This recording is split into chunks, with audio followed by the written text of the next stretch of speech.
বাড়িতে অনেক সময় হয় যে আমরা একটু পা পিছলে পড়ে যাই। কখনো কখনো সেটাতে আমরা যা চোট পাই, কিন্তু কখনো ভেবে দেখেছেন যে বয়স্ক মানুষ যারা বাড়িতে আছেন তারা একটুখানি পড়ে গেলেই যে তাদের কত মারাত্মক ক্ষতি হতে পারে। ফল প্রিভেনশন, ফল প্রিভেনশনের জন্য সব থেকে বেশি দরকার হচ্ছে আমাদের রেগুলার এক্সারসাইজ। তো এই পড়ে যাওয়াটা বয়স্ক লোকেদের জন্য খুবই ক্ষতিকর হতে পারে। আসুন আজকে একটু ডিসকাস করি যে কিভাবে আমরা এই পড়ে যাওয়ার থেকে এই বয়স্ক মানুষদেরকে একটু আটকাতে পারি।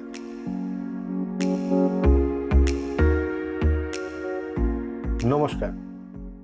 আমরা বাড়িতে অনেক সময় হয়েছে যে পা পিছলে পড়ে গেছি, চোট পেয়েছি। বেশিরভাগ সময় চোটটা বেশি হয় না, কারণ আমরা অনেক সময় ধরে ফেলতে পারি, বা আমরা যেহেতু বয়স কম, আমাদের হাড়গোড় আরো একটু শক্ত, সেজন্যে ভেঙে যাওয়ার চান্সটা কিছুটা কম। কিন্তু ভেবে দেখুন যে বয়স্ক যারা মানুষরা বাড়িতে আছেন তাদের কিন্তু একটুখানি পড়ে গেলেই সেখানে আমাদের চোট পাওয়ার সম্ভাবনা অনেক বেশি।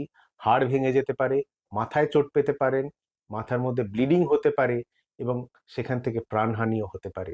আসুন আজকে একটু আলোচনা করি এই বয়স্কদের মধ্যে যে ফল হয়, যে পড়ে যাওয়ার প্রবণতা থাকে, সেখান থেকে ওনাদের কিভাবে প্রিভেন্ট করার উপায় কি কি আছে। প্রথম জিনিস যেটা বলতে হবে সেটা হচ্ছে যে বাড়িতে যখন কেউ নেই তখন যেন বয়স্ক মানুষরা চেয়ার বা টেবিল বা টুলের ওপর উঠে ওপর থেকে জিনিস পাড়া, একটু এই ঘড়ির ব্যাটারিটা শেষ হয়ে গেছে সেটা একটু চেঞ্জ করি, এই সবের জন্য যেন চেষ্টাও না করেন। কারণ এই যে টুল বা চেয়ার বা যে টেবিল এর ওপর উঠছেন, এগুলো কিন্তু খুবই আনস্টেবল, এবং একটুখানি সরে গেলেই পট করে পড়ে যেতে পারেন। ওঠার সময় অনেক সময় আমরা পাশের একটা উঁচু জিনিসকে ভর দিই, কিন্তু এই ভর দেওয়ার সময়তেই হঠাৎ যদি পায়ের তলা থেকে এই টুলটা একটু সরে যায়, বা যেটাকে ভয় ভর দিলাম সেটা যদি সরে যায়, তাহলে হট করে পড়ে যেতে পারে। দ্বিতীয় বিষয়, রাত্রির বেলা বয়স্কদের মাঝে মাঝেই বাথরুম যেতে হয়। সেই জন্যে ঘরের আলো যেন সম্পূর্ণ বন্ধ না থাকে, অল্প কিছু হলেও আলোটা যেন জ্বলে, কিছু আলো, এবং বেড সুইচটা যেন হাতের কাছে থাকে, যাতে ওঠার সময় আলোটা বড় আলো জ্বালিয়ে উঠতে পারেন। যখন বিছানা ছেড়ে উঠছেন তার আগে বিছানায় উঠে অন্তত 1-1.5 মিনিট বসে থাকবেন, কারণ হট করে দাঁড়িয়ে পড়লে, শোয়া অবস্থা থেকে দাঁড়ালে মাথাটা ঘুরে যেতে পারে এবং পড়ে যেতে পারেন। যদি আপনার বাথরুম অ্যাটাচড হয় বেডরুমের সঙ্গে, তাহলে সব থেকে ভালো। যদি না হয়, ঘর থেকে বাথরুমের রাস্তা যেন লাইটেড আপ থাকে, মানে কিছু আলো যেন থাকে, যেন একদম অন্ধকার না হয়। যেখানে অন্ধকার আছে, অন্তত বাড়িতে টর্চ থাকলে বয়স্ক মানুষের সঙ্গে একটা টর্চ দিয়ে রাখবেন, যেন যেতে পারেন, বা আলোর সুইচগুলো হাতের কাছে থাকলে সেগুলো জ্বালিয়ে নিতে পারেন। এই যে রাস্তাটা বিছানা থেকে বাথরুম, এর মাঝখানে যেন কোনো অবস্ট্রাকশন না থাকে। মানে অনেক সময় দেখেছি বাড়িতে জায়গা কম, অনেক জিনিসপত্র রাখা আছে, যে যাওয়ার যে রাস্তাটা সেখানে অনেক কিছু আছে। দিনের বেলা হয়তো আমাদের কোনো অসুবিধা হয় না, কিন্তু রাত্রির বেলা তখন দেখতে অসুবিধে হচ্ছে, ঘুম চোখ, সেখানে যদি একটুখানি যদি অন্যমনস্ক থাকি, তাহলে হোঁচট খাবো, পড়ে যেতে পারি। সেই জন্যে অবস্ট্রাকশন যেন না থাকে এই ফ্রম বেড টু বাথরুম।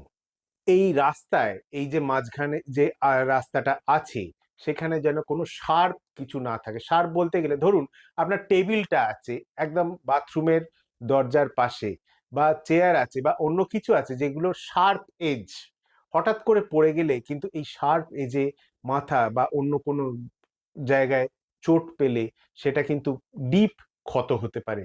সেই জন্যে এই শার্প এজগুলো যদি কিছু থাকে, সেখানে অনেক রকম এখন রাবার পাওয়া যায়, স্টপার পাওয়া যায়, যেগুলো লাগিয়ে দিলে সেই অ্যাঙ্গেলগুলোতে চোট পাবেন না। আসুন এবার দেখি যে বাথরুমের কি কি ক্রাইটেরিয়া। কারণ অনেকগুলো ফল কিন্তু এই বাথরুমেই হয়। বাথরুমের মেঝে যদি স্লিপারি হয়, সেখানে শ্যাওলা থাকলে বয়স্ক অবস্থায় সেখানে আমাদের এমনিতেই ব্যালেন্সের অভাব থাকে, সেখানে স্লিপারি হলে আমরা চট করে পড়ে যেতে পারি।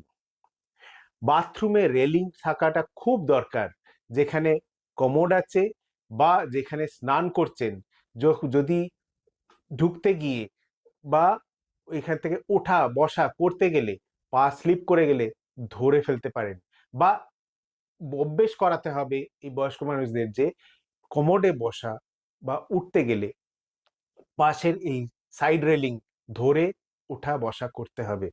এখন এই বাথরুম, বয়স্কদের বাথরুম এর জন্য, সেফটির জন্য অনেক কিছু এসে গেছে। মেঝের যে টাইলস গুলো সেগুলো অ্যান্টি স্কিড টাইলস, বা তার মধ্যে ম্যাট্রেস পাওয়া যায় যেগুলো ম্যাটগুলো পেতে দিলে সেখানে পা হড়কে যাবে না। স্নান যখন করবেন সবসময় বসে করবেন, যাতে আপনার পড়ে যাওয়ার সম্ভাবনা কম, এবং এই স্নান করার সময় এই ছিটকিনি লাগিয়ে রাখাটা যাতে যতটা অ্যাভয়েড করা যায় ততটা ভালো। একটা আলো জ্বেলে রাখতে পারেন যে বাইরে, যে আপনি স্নান করছেন, তাহলে কেউ সেই দরজা দিয়ে আসবে না। কিন্তু যদি ছিটকিনি লাগিয়ে দেন, হঠাৎ করে পড়ে যান, বাড়ির লোক কিন্তু চট করে আপনার কাছে পৌঁছে আপনাকে রেস্কিউ করতে পারবে না। সেই জন্যে ছিটকিনি লাগানোটা অ্যাভয়েড করতে পারেন, বা ছিটকিনি লাগালেও, বা অনেক সময় এখন লক পাওয়া যায় যেটা ভেতর এবং বাইরে দু জায়গা থেকেই অপারেট করা যায়, সেই রকম লক আপনি ব্যবহার করতে পারেন। যখন সিঁড়ি দিয়ে ওঠানামা করছেন তখন যেন একটা একটা স্টেপ করে উঠবেন বা নামবেন, কারণ এই যে একটা স্টেপের পর একটা স্টেপ, একটা স্টেপের পর একটা স্টেপ, চটপট উঠতে নামতে গেলে পা পিছলে যেতে পারে বা হোঁচট খেতে পারেন। ওঠা বা নামার সময় সাইডের রেলিং ধরে ওঠানামাটা অতি অবশ্যই করবেন। বাড়িতে যদি কোনো হেল্প থাকে, না কেউ অ্যাটেন্ডেন্ট আছে, তারা সঙ্গে সঙ্গে সহচরের মতো থাকলে একটু ধরে ধরে ওঠানো নামানো গুলো করতে পারবেন। মাথা ঘুরে যায় অনেকেরই, চোখে অন্ধকার দেখি, যদি এরকম মনে হচ্ছে কারোর, যেন চট করে বসে পড়েন। আশেপাশে সোফা বা চেয়ার থাকলে ভালো, যদি না থাকে সঙ্গে সঙ্গে মাটিতে বসে পড়বেন। ব্লাড প্রেশার ওঠানামা করা বা বিভিন্ন কারণে আমাদের চোখে অন্ধকার দেখি যখন, একটা তারপর অজ্ঞান হয়ে যেতে পারি। বসে পড়লে বা শুয়ে পড়লে কিন্তু আর অজ্ঞান হব না এবং ফল হবে না, পড়েও যাব না। আমাদের জামা কাপড় যখন পরা বা খোলা, সেইগুলো যাতে আমরা বসে করতে পারি। যদি আমরা বসে পাজামা প্যান্ট এগুলো পরছি, তাহলে কিন্তু পড়ার চান্সটা কম। দাঁড়িয়ে দাঁড়িয়ে করার সময় পায়ে পেঁচিয়ে যেতে পারে, জামা কাপড় ব্যালেন্স না পেয়ে পড়ে যেতে পারি। সেই জন্যে কেউ যদি পরিয়ে দেওয়ার থাকে তাহলে ভালো, না পরিয়ে দেওয়ার থাকলে নিজে যেন বসে জামা কাপড় পরি। এবং একটু লুজ ড্রেস পরাটা ইজিয়ার। সবসময় মনে রাখবেন যে বেশি যদি লুজ হয় সেখানেও কিন্তু পায়ে জড়িয়ে গিয়ে হোঁচট খেয়ে পড়তে পারি। যখন পড়ে যাচ্ছি যদি মনে হয়, তাহলে হাত দুটো দুপাশে ছড়িয়ে দিতে হবে, যাতে যদি কিছু আশপাশে ধরার থাকে তাহলে আমরা ধরে ফেলতে পারবো। যদি না ধরার থাকে, হাতের ভরে পড়লে হাতের ওপর দিয়ে চোটটা যাবে, দুটো হাত দুপাশে ছড়িয়ে দেবেন। বেশিরভাগ সময়তেই হাতে ধরার মতো কিছু পেয়ে যেতে পারি। যদি না পাই, যদি হাতের ভরে পড়ি, তাহলে চোটটা হাতের ওপর দিয়ে যাবে, বড়জোর হাতের হাড় ভাঙবে। কিন্তু আমাদের মেজর মাথার চোট বা অন্য কোনো ড্যামেজ থেকে আমরা মুক্তি পেতে পারি। সেজন্যে পড়ে যদি যাচ্ছেন, যদি সে তাৎক্ষণিক মনে হয়, হাত দুটো ছড়িয়ে দেবেন। আর ফাইনালি আমরা কি করে ফল প্রিভেনশন করতে পারি, তার মেন জিনিস হচ্ছে একটু অ্যাজিলিটি বাড়ানো, একটু নিজেদের মুভমেন্টটাকে আরো স্মুথ করা। তার জন্য রেগুলার এক্সারসাইজ করাটা দরকার। ঠিক মতো ঘুমোবেন, সময় মতো ঘুম থাকলে তাহলে আমাদের এই ঘুম পাচ্ছে, উঠতে পারছি না, বা আমরা হাঁটতে হাঁটতে ড্রাউজি হয়ে যাচ্ছি, সেরকম হবে না। এক্সারসাইজ আর রেস্ট, এই দুটো যেন অ্যাডিকুয়েটলি আমাদের থাকে। তাহলে এই হলো আমাদের বয়স্কদের মধ্যে ফল প্রিভেনশনের আমাদের কি কি টেকনিক, কি ভাবে আমরা করতে পারি সেটা শুনলাম। আসুন আজ থেকে বাড়িতে যারা বয়স্ক মানুষরা আছে তাদের যাতে ফল না হয়, তাহলে এইগুলো তাদের সঙ্গে আমরা শেয়ার করে নিই। নমস্কার।